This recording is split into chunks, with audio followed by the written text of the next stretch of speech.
Hello and welcome back to your physics class.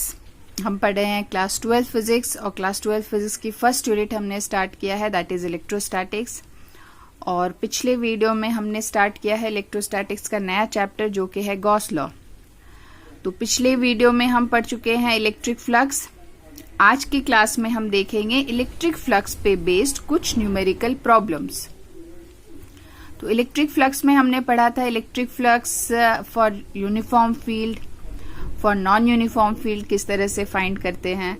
तो आज की क्लास में हम यूनिफॉर्म इलेक्ट्रिक फील्ड में डिफरेंट शेप्स ऑफ ऑब्जेक्ट के लिए या डिफरेंट शेप्स के लिए, सरफेसेस के लिए किस तरह से इलेक्ट्रिक फ्लक्स कैलकुलेट करते हैं वो सीखेंगे।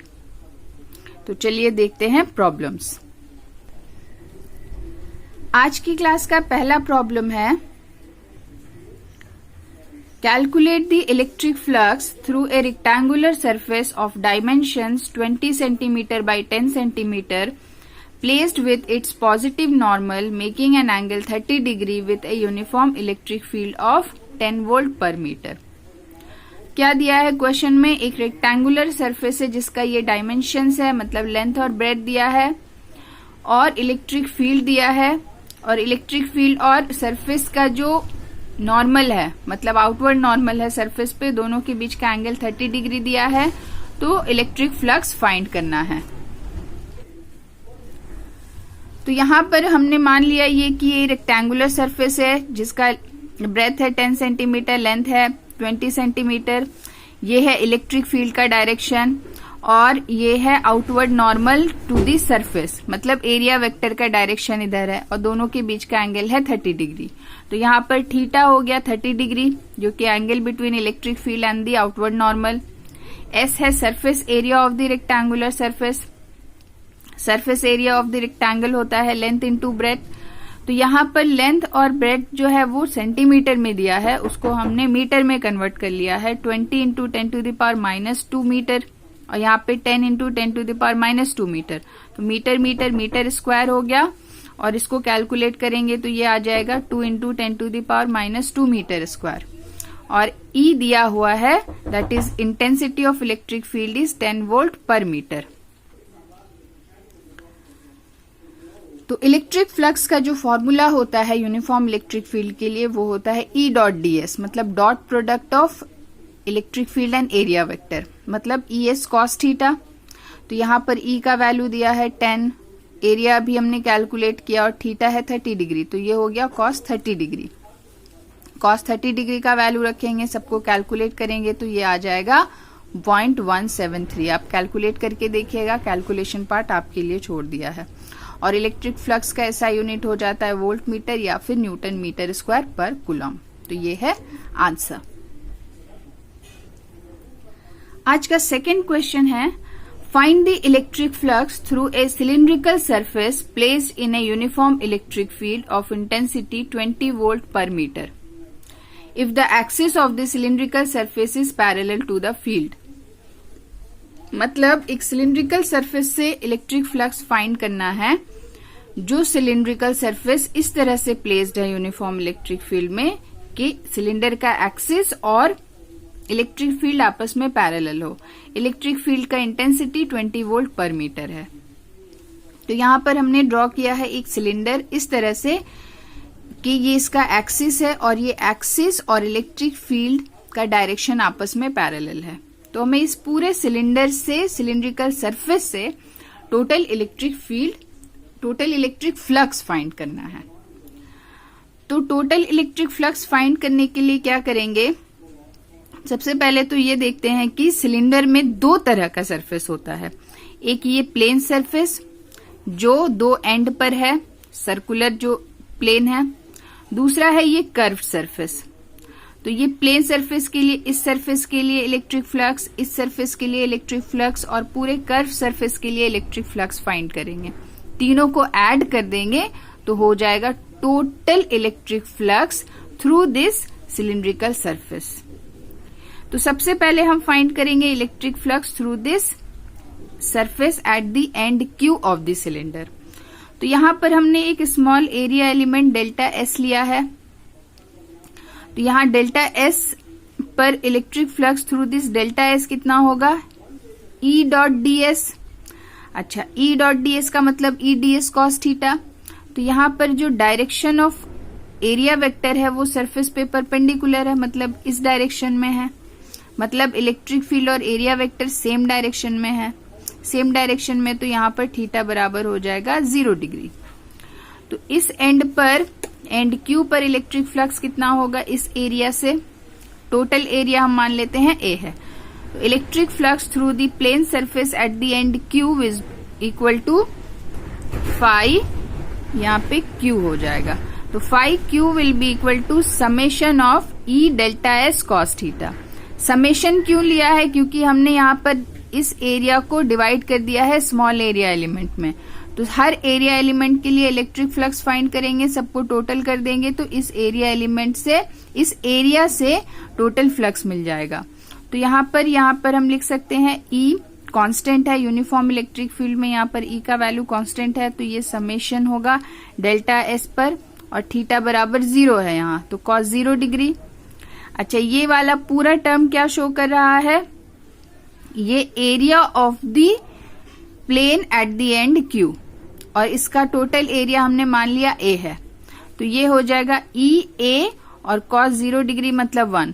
तो total electric flux through the surface at the end Q will be E A. Similarly हम electric flux through this surface at the end P find कर सकते हैं। तो इलेक्ट्रिक फ्लक्स फाइंड करने का सबसे पहला स्टेप ये है, हमें फाइंड करना है एरिया पर एरिया वेक्टर का डायरेक्शन और इलेक्ट्रिक फील्ड का डायरेक्शन।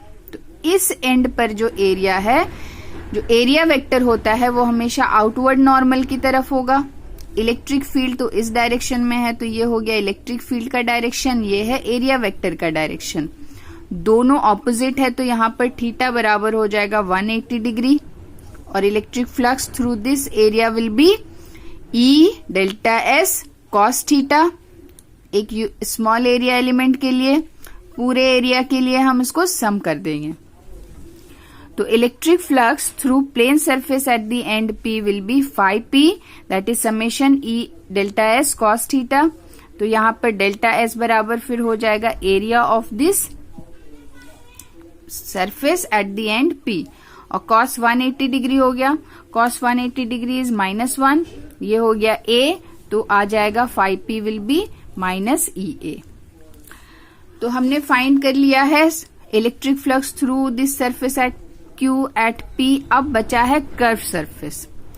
तो सेम वे में कर्व सरफेस पे भी हम स्मॉल एरिया एलिमेंट को डिफाइन करेंगे और एरिया वेक्टर का डायरेक्शन फाइंड करेंगे। तो यहाँ पर हमने ड्रॉ किया है एक small area element delta S. तो एरिया एलिमेंट हमेशा इस सरफेस पे परपेंडिकुलर होगा, और इलेक्ट्रिक फील्ड तो इधर है, मतलब एरिया वेक्टर और इलेक्ट्रिक फील्ड के बीच का डायरेक्शन 90 डिग्री है। तो यहाँ पर इलेक्ट्रिक फ्लक्स कितना हो जाएगा, E delta S cos 90 degree. तो electric flux through the curve surface will be phi dash, that is summation E delta S cos theta. तो कॉस थीटा यहाँ 90 डिग्री है, कॉस 90 डिग्री होता है 0, मतलब पूरा टर्म हो गया 0, that is flux through the curve surface will be 0।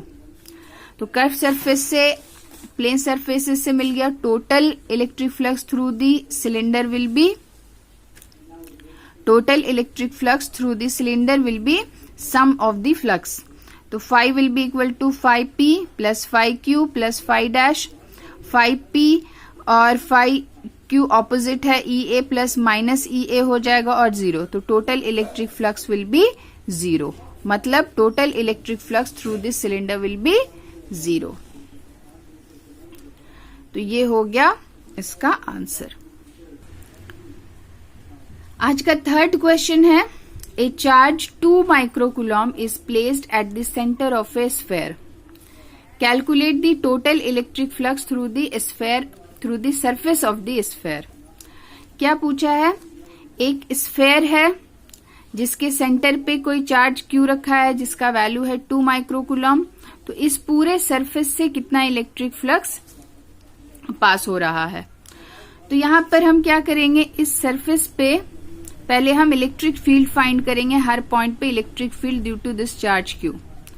तो हम जानते हैं एक पॉइंट चार्ज के लिए डिस्टेंस r पर इलेक्ट्रिक फील्ड होता है 1/4 pi epsilon naught Q by r square, जहां पर r क्या है, रेडियस ऑफ दिस स्फेयर, जो कि डिस्टेंस है of the surface from the centre, मतलब चार्ज से इस पॉइंट का डिस्टेंस। तो हर पॉइंट पे डिस्टेंस r ही होगा, हर पॉइंट पे सरफेस के, तो हर पॉइंट पे इलेक्ट्रिक फील्ड का वैल्यू सेम होगा। अब हम इलेक्ट्रिक फ्लक्स फाइंड करने के लिए क्या करते हैं, एक एरिया एलिमेंट डिफाइन करते हैं और एरिया वेक्टर का डायरेक्शन फाइंड करते हैं, और फिर देखते हैं कि वो एरिया वेक्टर और इलेक्ट्रिक फील्ड के बीच का एंगल क्या है। तो यहाँ पर ये जो इलेक्ट्रिक फील्ड है स्फेयर के सेंटर पे है, तो ये हमेशा ही आउटवर्ड नॉर्मल की तरफ होगा, क्योंकि पॉजिटिव चार्ज है। Q कितना दिया है, 2 माइक्रोकूलम, तो पॉजिटिव चार्ज दिया है, तो इलेक्ट्रिक फील्ड आउटवर्ड नॉर्मल, मतलब रेडियली आउटवर्ड डायरेक्शन में होगा हर पॉइंट पर। तो यहाँ पर एक पॉइंट पर हमने एक area element delta S define किया है, तो डेल्टा एस भी आउटवर्ड नॉर्मल की तरफ होता है और इलेक्ट्रिक फील्ड भी आउटवर्ड नॉर्मल की तरफ है इस चार्ज के लिए। तो यहाँ पर दोनों पैरेलल है, तो थीटा विल बी 0 डिग्री, और हर पॉइंट पे इसी तरह से एरिया एलिमेंट डिफाइन करेंगे तो सेम होगा, theta will be 0 for area vector and electric field. तो यहाँ पर इसके लिए फ्लक्स फाइंड कर लेंगे और फिर सम कर देंगे पूरे सरफेस के लिए। तो पहले हम फाइंड करते हैं electric flux through the small area delta S, तो that is delta phi is equal to E dot delta S. तो E dot delta S is E delta S cos theta. तो यहाँ पर theta is 0 degree, why, because E and delta S are parallel, therefore delta phi is equal to E delta S cos 0 degree and that is equal to E delta S. तो एक area element से flux निकल गया, पूरे surface से find करना है, तो therefore total electric flux through the entire surface of the sphere is phi is equal to summation E delta S। E हर पॉइंट पर सेम है, मतलब कांस्टेंट है, तो summation of the area element, तो summation of the area element यहाँ पर क्या है, पूरे सरफेस को हमने पहले डिवाइड किया स्मॉल एरिया में और फिर सबको ऐड कर दिया, तो सबको ऐड करेंगे तो क्या मिलेगा, फिर से सरफेस का एरिया मिलेगा। तो यहाँ पर डेल्टा एस क्या है, स्फेयर का सरफेस एरिया, तो स्फेयर का सरफेस एरिया बराबर होता है 4 पाई आर स्क्वायर। किसी भी स्फेयर के लिए सरफेस एरिया होता है 4 पाई इंटू रेडियस का स्क्वायर। तो ये हो गया सरफेस एरिया। ई का वैल्यू अब हमने कैलकुलेट किया है, that is 1/4 pi epsilon naught Q by R square. तो यहाँ से ये टर्म्स कैंसिल हो जाएगा, 4 पाई आर स्क्वायर कैंसिल हो जाएगा, क्या बचेगा, Q बाय एप्सिलॉन नॉट। तो दिस इज द आंसर, मतलब the electric flux depends on the charge inside the sphere, मतलब चार्ज जितना होगा इस सरफेस के अंदर टोटल फ्लक्स भी उसी पे डिपेंड करता है। और यही एक्चुअली है गॉस थ्योरम, जो कि हम नेक्स्ट क्लास में पढ़ेंगे, गॉस लॉ। आज का चौथा क्वेश्चन है, A cube of side A is placed in a uniform electric field E as shown in the figure। ये फिगर में शो किया हुआ एक क्यूब है जिसका साइड है A और यूनिफॉर्म इलेक्ट्रिक फील्ड E में प्लेस किया गया है। If the electric field is directed along the positive x-axis, calculate the total electric flux through the surface of the cube। तो इस क्यूब से टोटल इलेक्ट्रिक फ्लक्स फाइंड करना है जब इलेक्ट्रिक फ्लक्स का डायरेक्शन, इलेक्ट्रिक फील्ड का direction positive x axis की तरफ है। तो ये फिगर में दिया हुआ है। तो यहाँ पर हमें टोटल इलेक्ट्रिक फ्लक्स फाइंड करना है पूरे क्यूब से। तो यहाँ पर क्या है, टोटल हम देखेंगे 6 सरफेसेस है इस क्यूब का, ये 1, ये 2, ये 3, नीचे वाला 4, इधर वाला 5 और पीछे वाला 6। तो सबसे पहला काम क्या होता है इलेक्ट्रिक फ्लक्स फाइंड करने में, पहले एरिया एलिमेंट डिफाइन करेंगे सरफेस में और उसका एरिया वेक्टर का डायरेक्शन फाइंड करते हैं। एरिया वेक्टर का डायरेक्शन और इलेक्ट्रिक फील्ड के डायरेक्शन के बीच का एंगल फाइंड करना है। तो यहाँ पर ये सरफेस है ए बी सी डी। इसके लिए, इस सरफेस के लिए यहाँ पर एक एरिया एलिमेंट अगर हम देखें तो इसका डायरेक्शन हो जाएगा नॉर्मल का डायरेक्शन इधर, दिस विल बी नॉर्मल। इसी तरह से यहाँ पर देखें एरिया एलिमेंट, तो ये डायरेक्शन हो जाएगा नॉर्मल का। बॉटम वाले सरफेस में देखें तो डायरेक्शन इधर होगा। यहाँ पर देखें किसी एरिया एलिमेंट में तो ये डायरेक्शन हो जाएगा इधर। इसी तरह से इस सरफेस के लिए बाहर की तरफ। तो हर सरफेस के लिए इलेक्ट्रिक फ्लक्स फाइंड करेंगे by using the formula E dot ds, मतलब ES cos थीटा।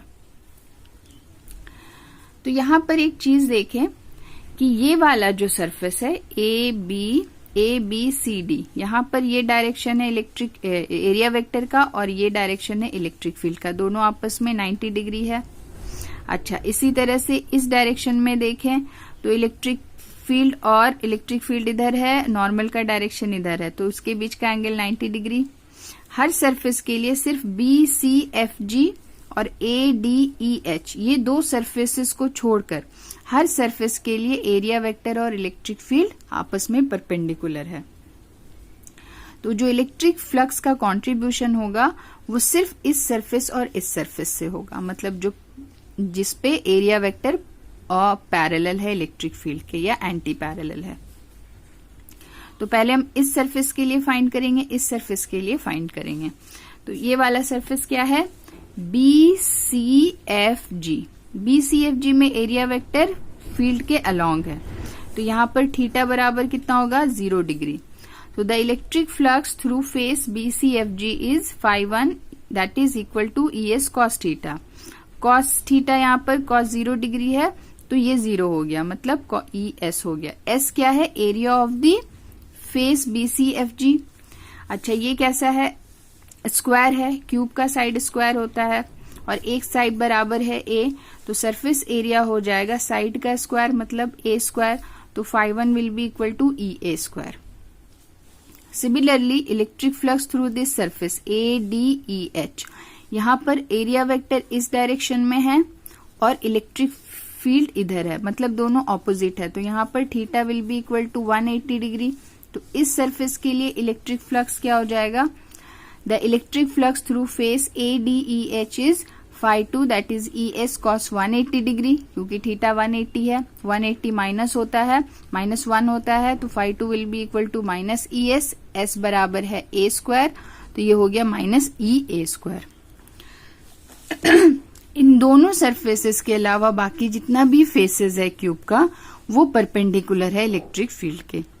तो परपेंडिकुलर होगा तो electric flux through the surfaces will be 0। क्यों? क्योंकि ES cos 90 degree will be 0। So the flux through other 4 faces of the cube is 0 as theta is equal to 90 degree, मतलब angle between A and the area vector.